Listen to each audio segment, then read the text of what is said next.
Good morning, good afternoon, or good evening, you beautiful people around the world.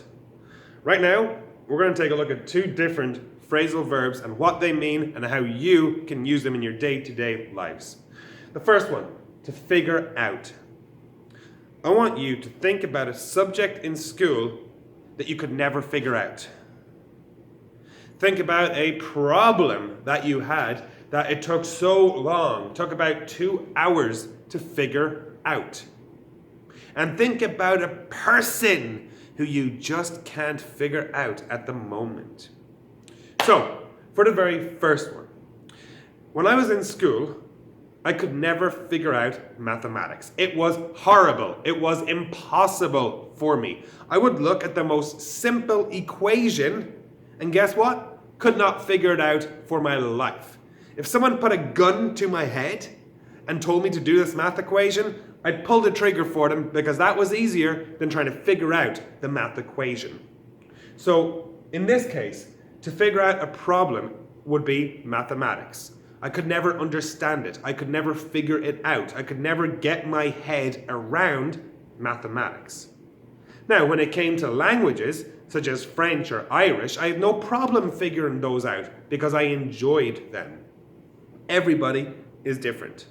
So in school, what was a subject that you could never figure out? Another example of this would be car trouble. I hate car trouble. Last summer, I was having a problem with my lights. The indicator, or blinker, as North Americans call it, was not working. So, I was driving and I would hit my indicator and all of a sudden the guy behind me would freak out because my car starts moving across the road. Now, I had a choice. I could go to a garage and they would charge me an arm and a leg to get the car fixed. Or I could just go on YouTube and figure it out myself. Obviously, I chose the latter. So what I mean by the latter is I went onto YouTube. I Googled Chevrolet Uplander change lights. Within 5 minutes, I figured out how to change lights myself. It's not rocket science, it's actually incredibly easy. I'm thankful that we live in a world where we have every single answer that we need on the internet. So I figured out how to change the lights in my car without having to go to a garage and without having to pay an arm and a leg. This example here, figure out a person. What does it mean if you cannot figure out a person? I can't figure out that person over there. I have no idea what they're thinking. I have no idea what they're planning to do in the future. I have no idea if they're nice or if they're a horrible person. If you go on a first date, you might try to figure out the person. You might be thinking, who is this? What do they really want?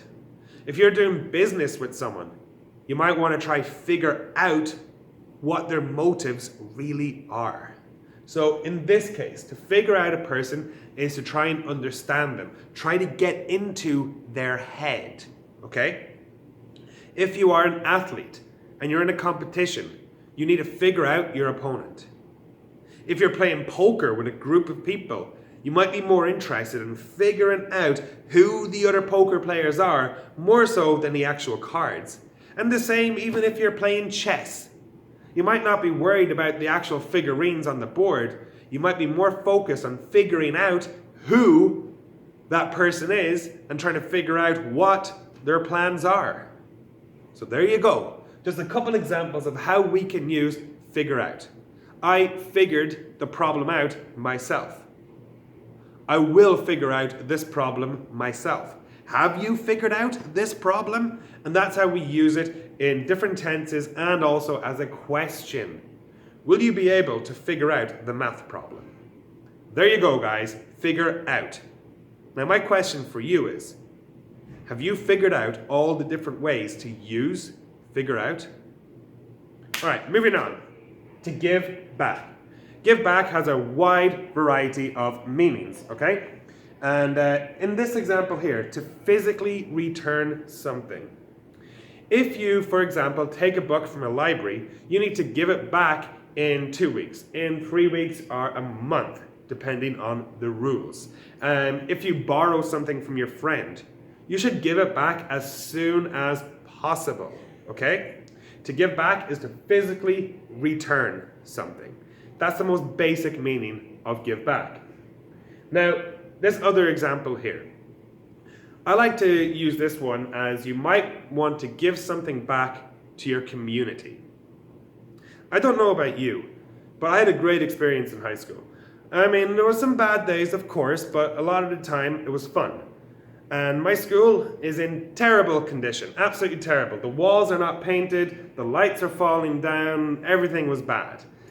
Now, they put out a notice last week asking for people to come in and help paint the walls. So I decided to volunteer my time. Why? Because I'm giving back to the school.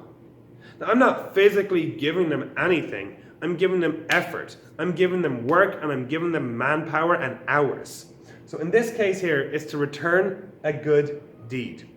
If your friend helps you out with something that's quite difficult, you might want to give back a favor to them. And that means that you're going to help them with something that they are finding difficult. Okay? So let me see. Anything else I can say about give back? Not really. No, I'm just looking at my notes down there.